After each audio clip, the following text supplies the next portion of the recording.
morning. So many changes across the board, especially towards that mid lane, jungle, and top lane.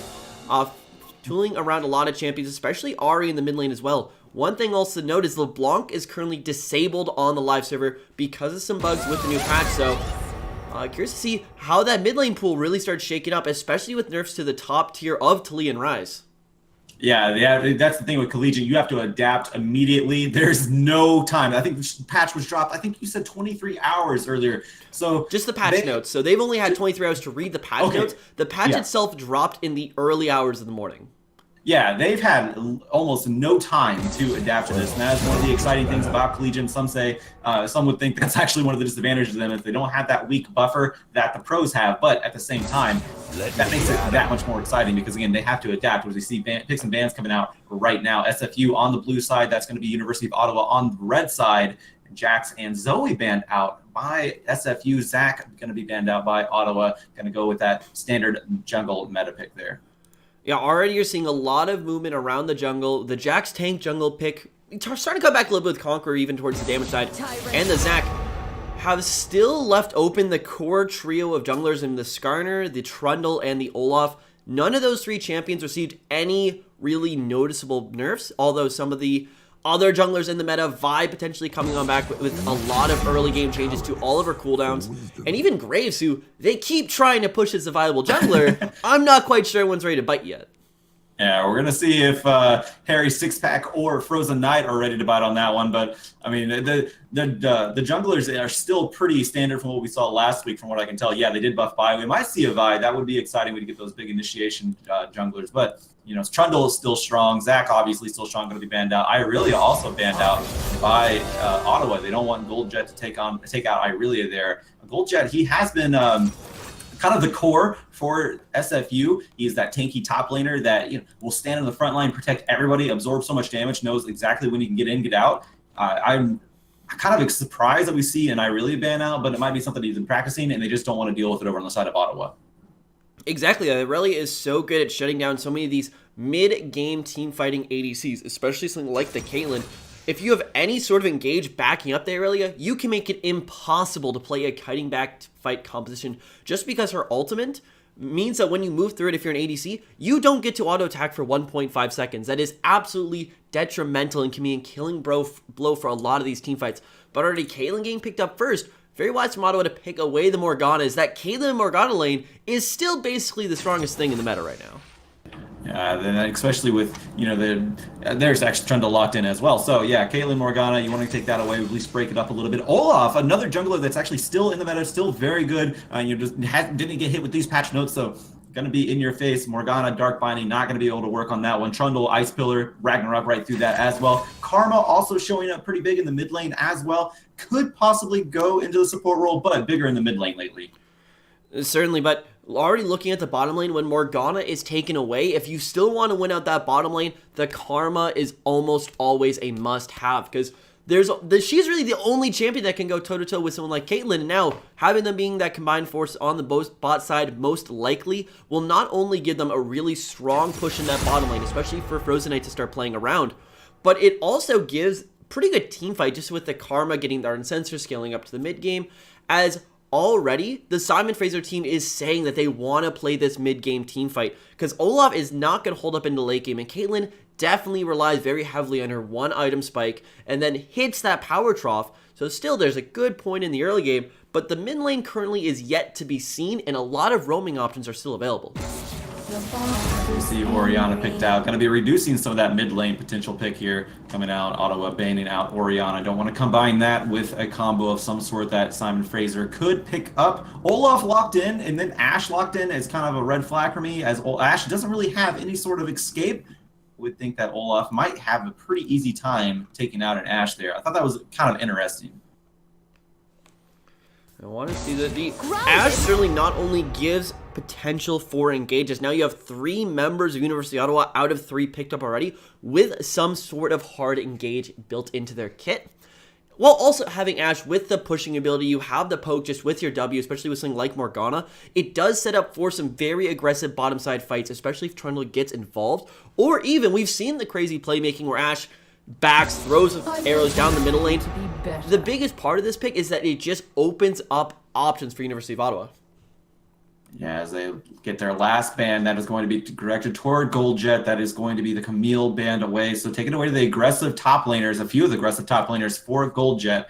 Now, Sion did get hit with a little bit of a nerf, but it's only his charge up Q if you max it. So his poke is still intact on that top side. Might be seeing a Sion come out. That is going to be a Cassiopeia being banned away. Swain is also banned out, so not going to be worrying about that one. I was actually thinking maybe someone was going to pick up Swain, but that's usually a first-round pick if he goes through. He has to banned out, so I'm not going to talk about that one. Yeah, curious to see the Swain banned away on the blue side. Normally that is a red side ban where you kind of hovered over the enemy team saying, if you don't pick this, we are going to pick it right away. But the Caitlyn, just too important for them. They want that to come on through. And Ahri is somebody who has been seeing quite a few changes. Basically, absolutely everything on her ability. Everything on her kit has changed in some way, shape, or form. Most notably, the passive that basically gives her spell flux the bonus movement speed whenever 2 of her spells hit an enemy champion. So definitely a lot more mobile. Her W has new prioritization, going after people she charms in the lane. And then on top of that, the charm too not only gives you the charm, of course, not only gives you the lure in, but now amplifies your damage, almost kind of like old DFG, maybe a little bit less powerful, but that is still a mid lane priority pick when you need to win that lane. Yeah, landing that charm is going to be so crucial for open backpack. If he lands that, he can blow up any sort of squishy. Now, Nivea going to be that control lane mage in that mid lane, going to try to just make sure that Ahri stays in lane and stays as safe as possible, and does have that egg to fall back on if he does get hit by the charm. So has a little bit of a get out of jail free card in the mid lane for Tickmith. But on the top side, Orin going to be locked in for Gold Jet. He's going to stick with that tanky top laner that he was known for last year. He's played a lot of Nautilus. Nautilus not so big of a meta pick this year in the top lane, but there are plenty of other picks, and that one being Orin. Malphite being hovered over. It would be interesting to see him. He got a huge he got an AP ratio buff, but top lane, he is still going to be that initiation of the unstoppable force. I wouldn't really expect the full AP tank because they definitely still need a little bit more beef in their kit, but so far a great team fighting pick potential squad coming out from Ottawa. All 5 of these members have some sort of hard engage. Ashe certainly not quite the highest damage carry in the game, especially until you get up to that 6-item point. You always want to just get all the crit you can get on that champion, but especially with SS3 in the early game. But the great thing here from Ottawa is they basically have engage potential and fight potential at all stages in the map. Early game, Ahri can find the advantage over Nivea, especially if she takes the mini dematerializers, get that early push, and start to run around the map. Ashe always going to be able to assist on the backside with the ultimates, and then Trump and Malphite just make up the core of that team fighting composition. Issue is, unless they find some sort of lead with Ahri, Ashe isn't going to take over the damage till very late in the game. If they're going to look for some fights early, they need to find them definitively and end them before they start. Yeah, there's a big, I guess, statement being made by this draft by Ottawa. They want to initiate, and like you said, they can do that at all stages of the game. Not to mention Dark Binding can also be a nice initiation if we do get a roam from Digital Lotus. That could be a big factor as well, especially Nivea doesn't have much in the way of escapes. It does have a wall to block off people, which is going to be great for Trundle, but of course Unstoppable Force can still get through that. We're going to see how that one works out. But on the other side, yeah, Orin, they do have they have their kind of idea as well. You have that very strong bot lane, like you said, the Karma and Caitlyn, and of course Olaf in the middle, in the jungle, I should say, just going to be popping Ragnarok, running right in your face, and if he can absorb all of that initiation, that's completely everything's wasted by Ottawa. And I do like that they took out the Morgana to negate that Black Shield ability for SFU, give them a little bit more of a leeway when they initiate, but you still have to deal with Ragnarok there. Yeah, before we get into this game, let's take a step back and look at our championship play-in group stages. We do have a lot of new faces joining us in the crowd for tonight's action. Now, once again, Simon Fraser and Ottawa are part of Group A alongside University of Maryland and Georgia College Bobcats. So far, we are only in round number 1 with Maryland taking the first match over Bobcats, putting them at 1-0, Georgia Bobcats at 0-1, Simon Fraser and University of Ottawa at 0-0, yet to play a match. Over in Group B, we have University of Illinois and Columbia College coming out on top after round number 1 with 1-0 victories respectively, and on the bottom side of the group is North Georgia versus George Mason. If you guys want to catch out more on these brackets, make sure you head on over to our Battle 5 page looking for the championship play-in, where you can find up-to-date information on all of our conference play so far. Yeah, and of course, you can also keep up on our Twitter at twitter.com/CStarLeague and twitter.com/CSLLOL. We will be broadcasting as many games as possible. There are quite a few to pack in, so stay tuned for that as we are going to be locking in everything on the schedule this weekend. Other than that, you can actually check out also our Discord. We do give updates over on Discord. Hit !Discord in the chat. Get the link for that. You can also follow us. You can hit !Casters. I know we'll be tweeting out about the games and the scheduling as well, so that's going to keep up with there as well. You can also follow us on Facebook at facebook.com/CStarLeague, and if you want to go back and check out any of the VODs, and especially some of the play-ins that you missed, you can go over to our YouTube at youtube.com/CStarLeague and check out any of the VODs. You can also check out any of the talk shows. Ward and Quad Up are there as well. Also want to give a shout out. Huh? Quad Up, I like it. Did I say Quad Up? I meant the Quad and Word Up. The Word Up is actually my show, so I really should not mess that one up. But with that being said, though, you can also go follow Twitch because they've been here from the very beginning, helping cultivate the collegiate esports community, and Collegiate League of Legends, of course, special to my heart, and they've been helping that, and we wouldn't be here without them. So give a shout out to Twitch at twitter.com/Twitch and facebook.com/Twitch. And one more plug, of course, we have Juice Battery. You ever go into those games where you're using a wireless peripheral, the battery goes out, and then you die? That's not what you want to happen. Of course, you can get Juice batteries because they last 6 times as long as normal batteries and charge twice as fast. So if you want to keep yourself charged in the game with your wireless peripherals, go with Juice Battery. Check them out. Give them a try because they'll probably save your life one day as we get into the game. Bold claims coming out from Juice Battery, but of course, nothing for love for these guys, helping us out through our season and making sure we can bring you guys all the up-to-date, up-to-the-hour League of Legends coverage you guys all know and love. Coming out, and there we go, play-ins. If you guys want to check that out over in the chat of the match, though, we are loading into our first game of the day, and I have to say in this best of 3, it's definitely a bold choice going for Ahri. Literally the day her not quite rework came out, I think it's fair to say that all eyes on this match have to be at the mid lane. Very much so. The Ahri, that is, and that's what we were talking about, how all these teams have to adapt to the meta as it's dropped, or to the patches as they're dropped. And Open Backpack thinks he's ready. Now, of course, the idea for Ahri is essentially the same. I guess, land your charm, land your damage. If you want to go with that core basis, I think you're good to go. Open Backpack may be comfortable with that one. Of course, you do have the changes with the way you get speed boosts, might have to get used to as well. So we're going to see how he adapts to that one because, again, there's not much time. Only a few hours that he's actually had time to play on this patch. Exactly, and looking at just the duo synergy between Six-Pack and between Open Backpack with the Ahri plus the Trundle, it's an incredibly devastating ganking duo. Heck, it can even happen at level 2 if Open Backpack starts with the charm, goes for the Q rather, then picks up the charm. Second, Harry, all he has to do is walk in and plant down a pillar, and all of a sudden, Tick may be in a lot of trouble. This is going to be a great test for him to see if he can play that disciplined play, because when you look towards the mid to later scalings of this game, if you deny Open Backpack the early game, there's really not much you have to worry about on Ottawa until XP gets to the super late game form.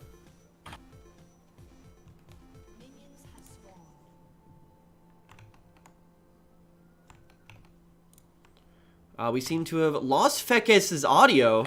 How about that? There we go. I was talking about how, it is going to be pivotal for Psyonix for sure. Ottawa still does have that big initiation no matter what, and it doesn't have to just come from Psyonix. But, of course, Ashe is one of the best initiations in the game long range, as you can be very safe and stun up. Priority target as we see the junglers starting their blue buffs respectively. Working opposite ways here. Psyonix, he's just going to, he's actually not going to help with that pull. That is interesting, but of course, Harry Six-Pack on Trundle. He doesn't need too much help. He actually has pretty good clear on those single buffs, so just going to pick that one up, and they're going to go on their merry ways. Actually, might be seen an invade.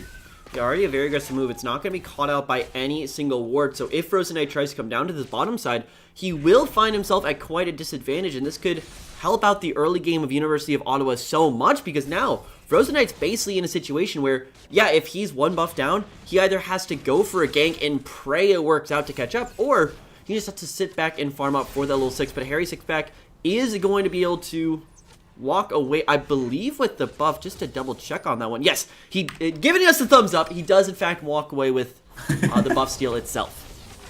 That's very nice of him being able to give that thumbs up. I love emojis, but yeah, he's going to be taking that one away, and that is going to hurt Frozen Knight. That is so crucial. Frozen Knight's going to be behind in the jungle, and not to mention, both these junglers, they are outright duelers. So if Frozen Knight wants to go try to get his red buff back or invades, Harry Sixpack with his red buff is going to have the advantage. Not to mention, Press the Attack is going to be a little bit more offensively useful than Predator, especially we don't have boots yet. So Harry Sixpack, very nice start for himself in the jungle, and he's just going to go back to his own jungle and clear up his own camps right now. As Frozen Knight, he has no choice. And of course, when you want to start looking at invades, you have to look at how the lanes are doing to know whether you're even going to have backup for an invade if you want to go for it. And already, bottom side for University of Ottawa, pushing fairly solidly in their favor with the W max coming out, but here's the gank. Here we go, Frozen Knight. Gonna get 2 flashes out of him. Digital Lotus, he may go down. He's actually gonna go down. That is a Knight taking him out. JL picking up that one. First blood for Simon Fraser on the bot side. Yeah, there was some good pushing coming out from Digital Lotus. Just because he's going for the W max early, you get that extra pushing priority, especially against something like the Caitlyn and Karma. But unfortunately, you still have to be careful of that Angry Viking. But ooh, it doesn't look like this game. Oh, Charm lands! Charm lands on Tickmith. He has to blow his flash over the pillar, but his egg is still going to be popped. Harry Sixpack is going to pop that one with his flash. And now, Frozen Knight, he might be in a bad situation. He's going to try to get some retribution kills here, but he has to flash away. And Harry Sixpack, he's in pursuit, has the domain, has the speed, but Frozen Knight with the Undertow, going to be able to get away. Nice retaliation by Ottawa. That was an incredibly aggressive overstay. Now, Jay. JL roaming up from the mid lane. Here comes the teleport. This is Tickmith's teleport. JL going to try to keep Harry Sixpack in place. There's no flash on Harry Sixpack. Nice wall and a nice stun coming out from Tickmith, but still not enough to pick up a kill. And a Digital Lotus roaming up. There is so much roaming coming from this game already pre 5 minutes. Yeah, Digital Lotus might have actually just saved Open Backpack's life because you had the slow already landed onto Open Backpack. With the Q coming out of Nivea through the E as well, and that does double damage if you are able to either slow somebody with your ultimate or stun them with your Q. So maybe that little black shield was enough to save that life, and still this keeps the advantage in favor for Open Backpack. Sure, he's starting to fall behind a little bit on that gold game, but now with no flash, no egg on the side of Tiki Myth, plus Harry Sixpack already showing that he's very capable of ganking the mid lane, gotta be incredibly careful in this mid before it snowballs into something that they can no longer control. Yeah, very aggressive jungling coming out from both sides, and both sides need to control the opposition. Of course, as we see the first packs coming out on the bot side, Psionic going to be coming back with 2 long swords. Of course, that does build into the Caulfield's Hammer, going to be going into Essence Reaver first. Usually don't see... Hold on, we have an engage. Oh, that's not an engage. That was actually Gold Jet, not the Unstoppable Force. No one's level 6 on the top side yet. The animation's kind of full of me there, but Gold Jet still dishing out quite a bit of damage to Jokin. Going to be giving him something to think about if he wants to all in with his Unstoppable Force. Of course, needs Harry Sixpack to help him out on that exchange, as we see some ward clearing coming out from Frozen Knight. But yeah, power advantage, still hard to say right now. Frozen Knight, you're low health, bro. You don't have a flash. No Ragnarok. You're in trouble. No Ragnarok either. He gets stopped up by the pillar. Is he going to go down? The bite is going to take him out. Harry Sixpack, that was a questionable move by Frozen Knight. A solid gold advantage still going in favor for Simon Fraser, but University of Ottawa, they're finding play after play around this mid lane. Sure, Open Backpack did not directly benefit from that fight, was just hanging around the mid lane, whereas Harry Sixpack basically did all the work on that, but either way, that is still a very scary Trundle in that jungle. Most likely going to be looking to facilitate these early plays, especially once the level 6s start coming across. Every single laner from University of Ottawa has some way to start a fight or to start a gank, and now, we're starting to fall behind with no real TPs for the next few minutes. You gotta be really careful if you're Simon Fraser. And of course, the big thing about Simon Fraser keeping that gold lead is the farm, the CS. It is up on all accounts except for that jungle, and of course the support, which may be the least factoring in, the least amount of factoring in here. As we see Pneumatic going in hard onto Cyanotic, he is going to try to root him down, but they're actually going for Digital Lotus with the black shield on Cyanotic. Digital Lotus goes down. Pneumatic picking that one up. Frozen Knight, another successful gank on the bot side. While that happened though, Harry Sixpack, he picks up the consolation prize of the Ocean Drake. And this is incredibly troubling for University of Ottawa. This is the second time the exact same gank happens. Absolutely no vision control on the bottom side, but XP Sonic and Digital still feel comfortable pushing on up. And now, without any roams from Open Backpack, without a gank coming out from Harry Sixpack, or without a... Good stop right there, but without any sort of TP play coming out of Jokin, You just have to respect the reality of your situation. If you cannot push out, at least sit back under the tower, let the waves come to you, and if need be, use that ultimate as utility for the rest of the team. But now that they're 2 kills behind, 1 kill each going over to Pneumatic and JJL, plus about a 20 CS gold lead going in favor for the Caitlyn lane, they're going to be even less useful going into this mid game. They're trying to make Harry Sixpack a little bit less useful. He just used a smite, got that level 6, so he does have Subjugate to go up into that top lane if he wants to try to gank on the gold jet. But it was a lot of focus on the mid and the bot side thus far. As Tickmith, here he goes once again. Yeah, he has flash this time around, gets the stun down onto open backpack, but so is the, oh, actually, never mind, Jokin's there. Unstoppable force underneath the turret. That's going to be a kill going over to open backpack. 3v1 underneath the turret.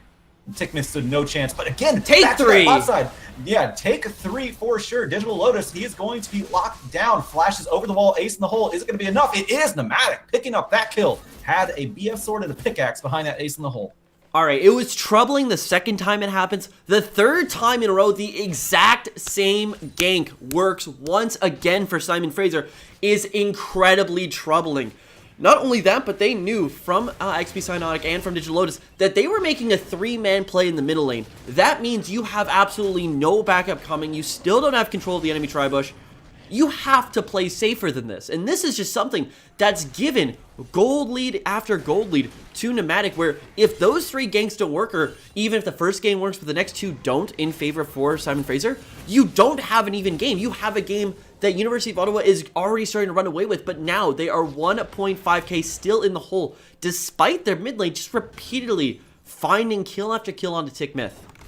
Yeah, and even with those kills, Tickmith is still up in gold right now over open backpack because of his massive CS lead, 80 to 58 right now, almost, yeah, quite a bit. I was going to say almost 20, it's actually over 20 right now, but yeah, quite a bit, and he's actually keeping his lead because of that. But Tickmith, he's getting ganked once again. The charm lands, the pillar is going to keep him from going anywhere. The wall not going to be divided anybody. Open backpack picking up that one, and that is where Ottawa is trying to capitalize on in that mid lane. They have put so much time investment into open backpack, but now the question has to be, does it actually pay off? You want to see the pushing game start to come out of open backpack, as he's most likely going to be able to pick up the first item with 1.2k in the bank, but then where does he go with that? Does he go to the bottom lane, try to help out his now 3 kill down bottom side, despite all 3 deaths going on to Digital Lotus? Still not a situation you want to be in, or do you rather see a roam up towards the top lane, try to break open this top lane, get that first tower of the game, and then maybe rotate it down?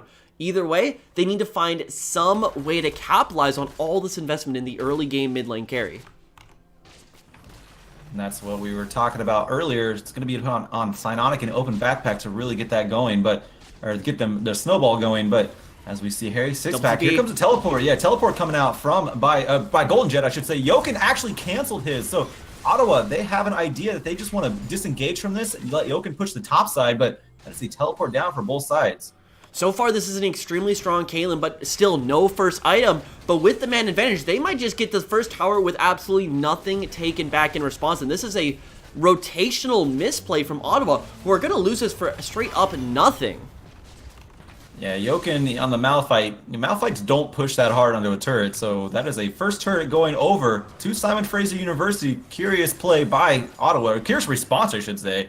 And they just completely give that one up. Cyanotic, though, he's going back for the engage. That's on to Goldjet, who just dashes out, though. There was nothing to follow up on that one. Again, questionable play there. That might have just been to delay the back actually coming out. XP Sonic Digital Lotus had absolutely no backup, knew that most of the members were still on the bottom side for Simon Fraser, but that does buy a little bit more time for Jokin to get that pushing game on the top lane, to catch up a little bit in that CS factor, but even so, it's not really going to affect anything at the moment, and they're just trying to buy more time for all of their engage elements to come online.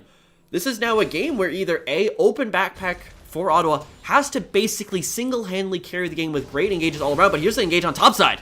Pneumatic, he is going to be caught underneath the turret with an unstoppable force at his backside. Harry Sixpack going to finish that one off underneath the turret in no turret aggro, so he's going to be just fine even after that Yorl snap trap. JL is there to be able to clear the wave, make sure the tower doesn't go down, but needed to rotate with his lane mate Pneumatic going down for the first time this game. And this is just Harry Sixpack having absolute domination on this map. We talked a lot about how open backpack with the new Ahri is looking to really break this champion out and show why she is the new pinnacle of the mid lane. But Harry Sixpack has been the lifeblood of Ottawa this game, despite bot lane going down so hard. Each and every one of these kills, he's been a strong part of it. Now, he's going to try to get this top lane tower too. Harry Sixpack able to pick that one up. Goldjet trying his best to be able to pick up a kill here. He flashes over through the soul shackles, but it still roots him down. Harry Sixpack makes it out just fine. Jokin going to come up there just to back him up a little bit as well. So rotations a little bit awkward from Ottawa as Psynotic actually stayed bot lane. He's down so far on gold, needed to keep that. Meanwhile, top lane, turret still went down, and now the Infernal Drake is up. This is going to be the focus for SFU. Yeah, Dragon most likely will be falling uncontested as Harry Sixpack. He's still in the base. Only one who's really around to contest is Open Backpack, and even he needs to be very careful right now. Goldjet will be spotted out in that top side of the rivers. Doesn't want to get stuck between a rock and a ram place with the Call of the Forge God. But either way, also good to see the meta has returned. We do have a minion dematerializers on the top lane, also with the Banner of Command starting that pushing game so far. So University of Ottawa, they're going to have to start picking up these plays as they don't want to force this into a split pushing game. They don't want to force it into a late game situation. But trading back and forth. Open Backpack taking quite low. Yeah, Open Backpack needs to be careful. He's the priority target right now for SFU. He needs to be shut down, and they know this. They're going to try to engage on it, but nothing going to happen with that Call of the Forge God. So they're just going to back off. Open Backpack, though, does have to back away. So that might be the opportunity that SFU needs to be able to take out this mid lane turret. As we see Jokin roaming from the top side down to the mid. He does have Unstoppable Force. And there's also Enchanted Crystalline Arrow up. So Ottawa, they have their engage if they can find it. But now they just need to find those fights that they can realistically win. They still have the giant powerhouse that is Sixpack right now. They still have a good amount of gold on Open Backpack. Still not quite on the first item, but most likely going for a Luden's Echo to start off this match. Will be pretty darn strong, and even on the other side, Nomadic isn't quite on that first item yet. Tick, who you've been destroying all game long despite still being up in CS, just picked up the Rod of Ages. If you're looking to get this early game rolling, it's got to be pretty darn soon, but here's that thing. Open Backpack hasn't really found any successful roam plays yet this game, which you want to see out of a very highly mobile mid laner like the Ahri. And then with that, you also haven't seen any vision game being established forward, so you don't have the chance to make those aggressive rotations, but 3-man on the bot lane.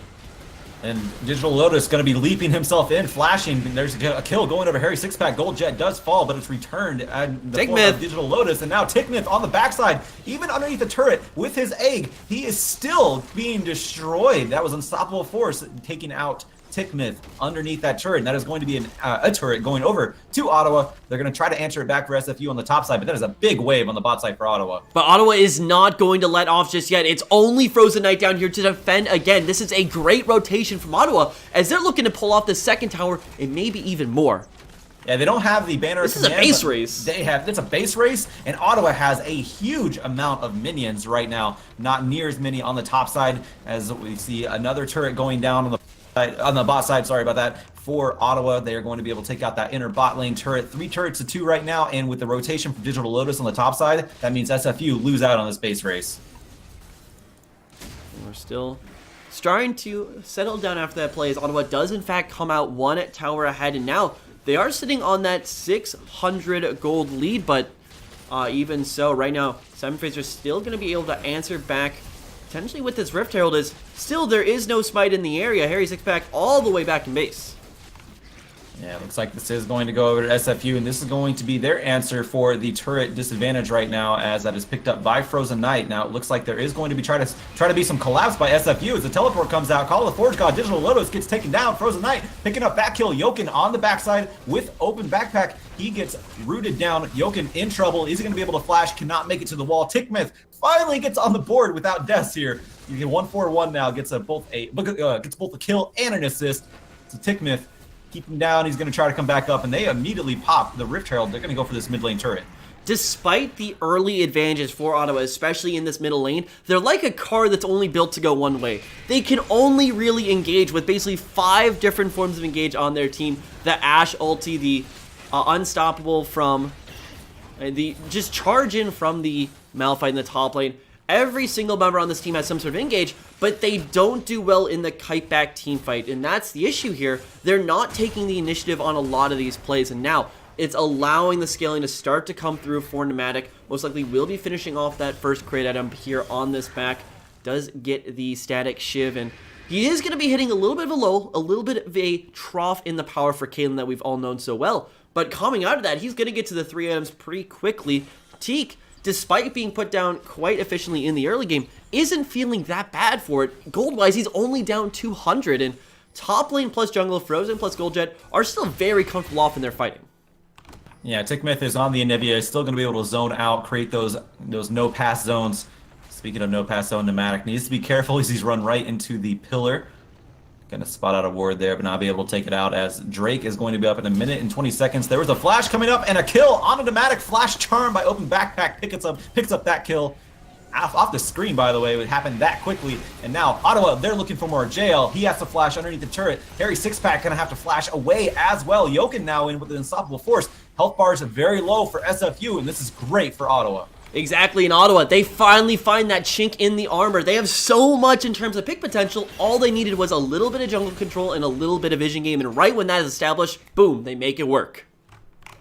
Open Backpack being the catalyst for that being to work as he used the flash and the charm. And once you land that, we talked about it earlier, that charm now does 20% extra damage on all of the abilities of Ahri. So landing that charm is so crucial, and Pneumatic, he is the target to take, and that was the one that Open Backpack got. Gave them a turret over onto the side of Ottawa, and this gold is once again almost dead even, but there hasn't been a definitive leader thus far in this game as we're approaching 20 minutes. Not quite yet, but definitely the different roles have a lot of different influences from each of these squads.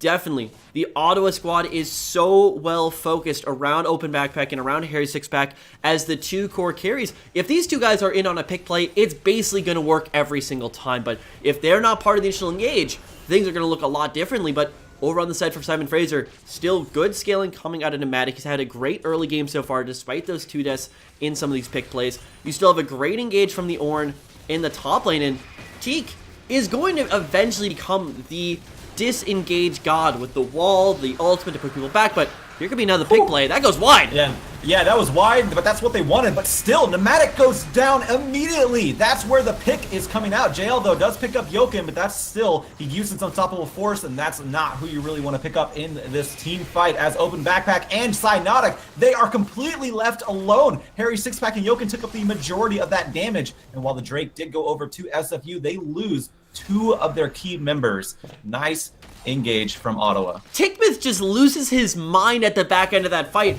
lands the Q into Harry Sixpack, who is standing behind Open Backpack and Cynotic, and then Tick decides to move forward, trying to pick up that kill, doesn't get it, and ends up dying as a result.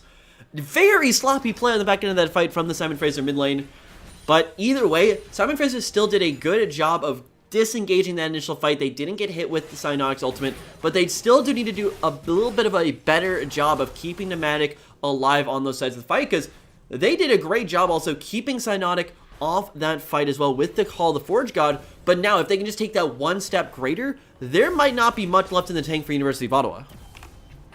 And it has to be reliant on Pneumatic, though, to be able to position himself properly, and he got outright caught in that team fight along with that previous catch. So 2 times he's died could have been avoided just by pure positioning, something that SFU definitely need to work on if Ottawa wants to, if they want to shut Ottawa down here. But thus far, we see how much trouble Jokin has with this banner command minion.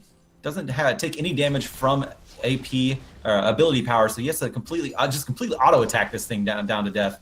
And it takes him so long. This is one of the reasons why banner command is so crucial in these fights to be, or in this game, to be able to split push. As we see a lot of grouping around the Baron, that is going to be the key objective next, as we get both teams establishing and denying vision at the moment. Trying to fight over this Baron. Neither team really does it incredibly quickly. Probably the fastest of the 2 squads would be Simon Fraser if they do want to start that up, but you still need to be very careful, because starting a Baron buff is a very risky proposition against, once again, a Mel fight plus an Ashe. They can basically take any fight they want to, so long as they are in the know about the Baron happening. That being said, it looks like we're getting a little bit more of a split push-esque style with trying to find some way for Open Backpack to continue to have an impact on this match, because as of late, he's only had that one pick play in the bottom side jungle that only resulted in 1 more tower. He hasn't popped off too hard in these fights. If he can start really zoning in on the backline of Pneumatic plus Teak, there's not too much left that Simon Fraser can do to kite on back. That being said, the Ahri pick, it hasn't overwhelmed me just yet. The pick potential is very reliant for these for the Ahri to really take off here. But yeah, like you said, it only kind of happened once. But in these team fights, it's up to Cynotics, I should say, and up to Open Backpack to just stay alive. As we see a Baron attempted, it is blind. There's nobody on SFU that can see it, but they know it. Nice pillar of ice onto Frozen Knight. He has to pop his Ragnarok just to get out of there. That was perfectly placed because even if Frozen Knight Ragnarok out of that, he still has to walk all the way around. Ends up blowing the Ragnarok on top of a majority of his HP. And this means that Ottawa can go back and try to bait that Baron again. They still have everyone on that team with their ultimates, with their engages. And now, if Frozen Knight tries to face check that one more time, they get the pick on the jungler, making Baron a much riskier proposition. Death Brush onto Gold Jet, and he is the target. He dashes out, but there's Unstoppable Force to follow him back up. Flash is coming out from Gold Jet. He is still going to go down. Cynotic picking up that kill. Call the Forge God not going to be able to be used whatsoever in that one. Nice pickup by... Oh, hold on. There's a flash by Open Backpack, but I don't think he got anything on that one. Looking for another pick, but nice pickup by Ottawa. They're going to go right back to the Baron. And that was a very interesting rotation because a few of the members from Simon Fraser started to move into the area, try to feel out what was happening in the Baron pit, but Teak Myth was nowhere to be found. Now, big wave pushing on the bottom side. Frozen Knight is still over the wall. Frozen Knight going to try. He does have the explosive flower if he wants to be able to try to steal this one without going through the entirety of Ottawa. Meanwhile, the rest of SFU just going to try to poke out. Bot lane tower's going to fall. Yes, it is. And this is one of the big highlights that we saw last year from SFU is this wave control, and they are doing it very well. Once again, taking advantage, just stalling out their opponent until the minions win them the game. Same thing we saw last year from against UBC in the finals of the West Conference. And this time, you're going to in the play-ins, they are playing to get into LA at this point against Ottawa, and they have to back off and answer that bot lane wave. Simon Fraser, throughout the duration of the regular season, looked like they were the dominant team. Looking at the Western region, all eyes were between UBC, the, let's say, granddaddy of that region. Everyone remembers when UBC upset RMU's second year of the Collegiate League of Legends Cup. But now, during the regular season, Simon Fraser looked like they had UCI's number. During the regular season, they made it look easy against the dominant force, and now being put back, relegated to the play-ins after losing their own Western title. They're definitely out for some revenge, but they want to get there first. They still got to win this match, and even so, it's still such an even game coming out from both sides. Ottawa just barely inching their way in the gold favor, but the turrets are even now that inner bot lane turret was evened up by the minions of Simon Fraser. And still a lot of focus in onto the vision control of this Baron. The Drake is going to be up very soon, actually in about 4 seconds. This is the Mountain Drake.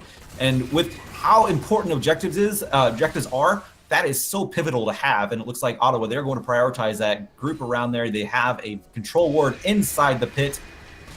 But Harry Sixpack may be getting caught out slightly here. He's just going to walk that one off. Call the Forge God coming out. They have to engage here with that one. Frozen Knight, he's in their face. He pops the Predator. Are they going to go in? There is the open Sixpack on the backside. He deletes JL. And now Tickmith, his egg is popped. Is he going to go down? I don't think, no, he's going to stay alive. Never mind. There's Pneumatic, though, going down. Sonic flashing over the wall to safety. And this is Ottawa getting the positioning, picking apart SFU. Gold Jet, he goes down as well. That is an ace going over in favor of Ottawa. That was a great flank there coming out from Open Backpack. The entirety of this game, he hasn't found a way to really utilize that Ahri pick to its fullest potential. Found the one pick in the early game, but then was kind of just languaging back as a suboptimal backline teamfight champion. That time, he smells out the Simon Fraser engage. He finds his place on the backside, and he immediately not only deletes Jay, but doesn't let Pneumatic actually set up for the fight. Absolutely phenomenal team fighting coming out, and Ottawa are now going to have their largest lead of the match. Surprising me is Ottawa. They made it to the quarterfinals and dropped to University of New York Stony Brook last year, who we did not see much of this year. And Ottawa, they are taking apart SFU, playing the waiting game and getting their positioning in these team fights. Open Backpack with the nice flanks. Very educated footwork by the Fox in the mid lane. And it's paying off so huge for Ottawa, getting that ace. And now the Baron, it is them who are, in control. And they are going to be taking it to SFU with these turrets now. A Baroned up Ottawa team is absolutely terrifying if you're a Simon Fraser fan right now, because not only do you get so much siege potential with the Baron buff, but also just going out to the side lanes, it's easier to get those waves shoving by just popping in, Baroning up the minions, and then backing out and letting those minions do their job after you leave. And now, with all that pushing around, the rotation that forces out of Simon Fraser means so many more options for the pick game. Psychonic, Yoken, if they can find an engage while somebody's rotating to catch those waves, that could just be an inhibitor going over so quickly for this match. And don't forget, Open Backpack is 6-0-7 on this Ahri pickup, already with 2 items completed, including the death cap. This man, if he finds a Matic, or basically anyone at this point outside of a lane, they are gone. And this is the big initiation coming out from Ottawa. They are so distracted by the unstoppable force that Open Backpack able to flank so well. And now that he has that much power, one charm is going to delete whoever he hits, unless it's Gold Jet. And even Gold Jet is getting knocked up and beaten around so bad that, I mean, even a charm on him wouldn't be that bad of an issue right now. But of course, your targets are Tickmith and Pneumatic. And man, Open Backpack's been doing so good targeting him. Of course, deleting JL last team fight, completely denying the shields and support of Simon Fraser. And now they can make a split push happen. 1-3-1 coming out from Ottawa, and they have the power to do so. Normally you don't see Malphite on the 1-3-1, usually you see him with the team, but with the Baron buff, that's enough pressure being forced apart, and there just isn't either the confidence or the engage factors available for Simon Fraser to realistically stop this.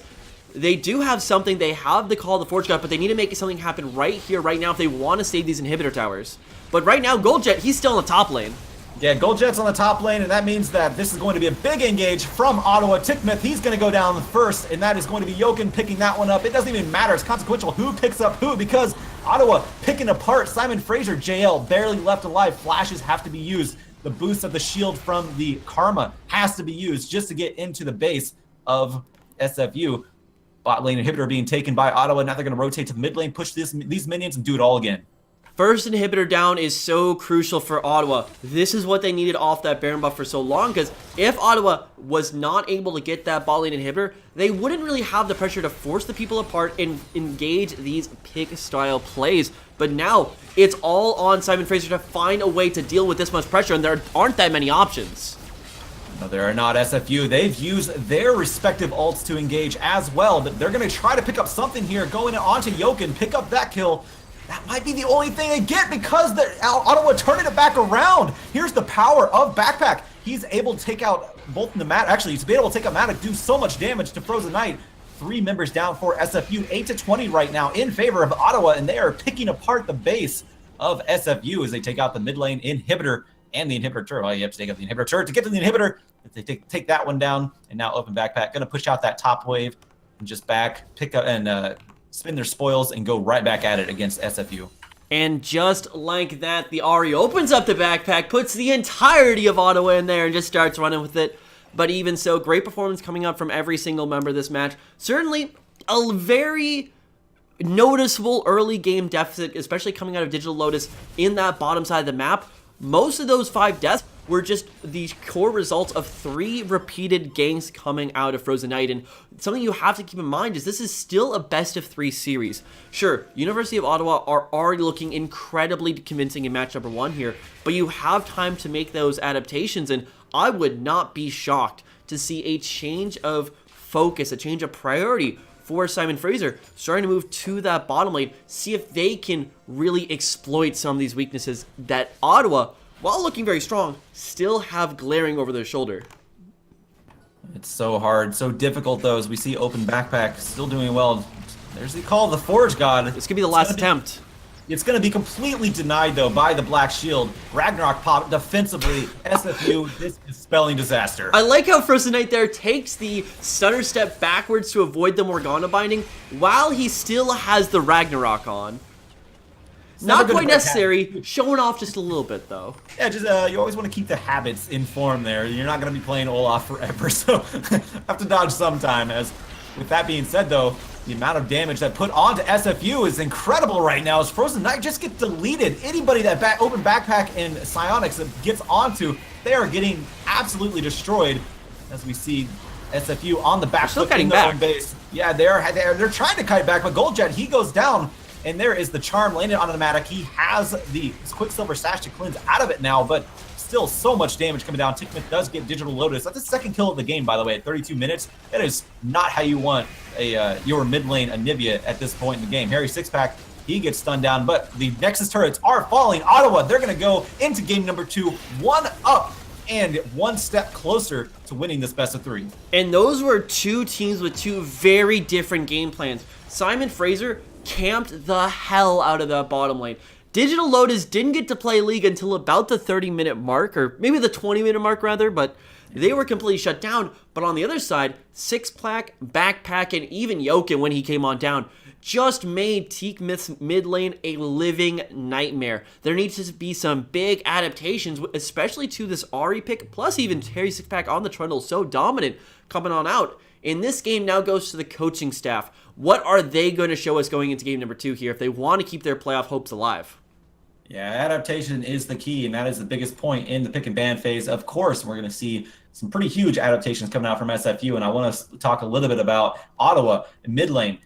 Adapting to a patch that dropped just a few hours ago, anticipating it. Of course, the patch notes have been out for 23 hours, been on, I think it might have been on Surrender at 20 for a couple days now, or maybe just a day. But either way, that is incredible adaptation in that mid lane from Open Backpack and Ottawa, letting him have the confidence, giving him the prioritization to get that Ahri and able to run away with it. So again, big adaptation for just the current patch. Once again, can't emphasize enough. Dropped just a few hours ago, coming out from Ottawa. That may have been the difference. Yeah, more importantly for me, it wasn't the Ahri pick itself, but it was the response of Anivia.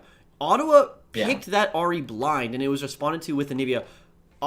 Most likely saying, yeah, we could just isolate the Ahri.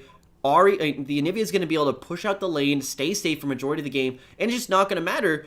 And then he goes down like 5 kills in the laning phase. Like, this is obviously not the response you are looking for. If they're going to even keep the Ahri open, they need to find a better answer, or better off just ban it out. Yeah, and meanwhile, SFU, they responded by ganking bot lane repeatedly, but they only got Digital Lotus. Cynotics was able to stay alive that entire game, actually going deathless. 3 members actually in that game went deathless, and the 3 that really popped off as well. So, yeah, like again, big adaptations coming out from SFU, and we're going to see how they adapt to that one. We're going to get set up for game number 2. My name is Joshua Fekes Quest here with Stephen Return Johnson. Stick around. We'll be back in just a moment with game number 2.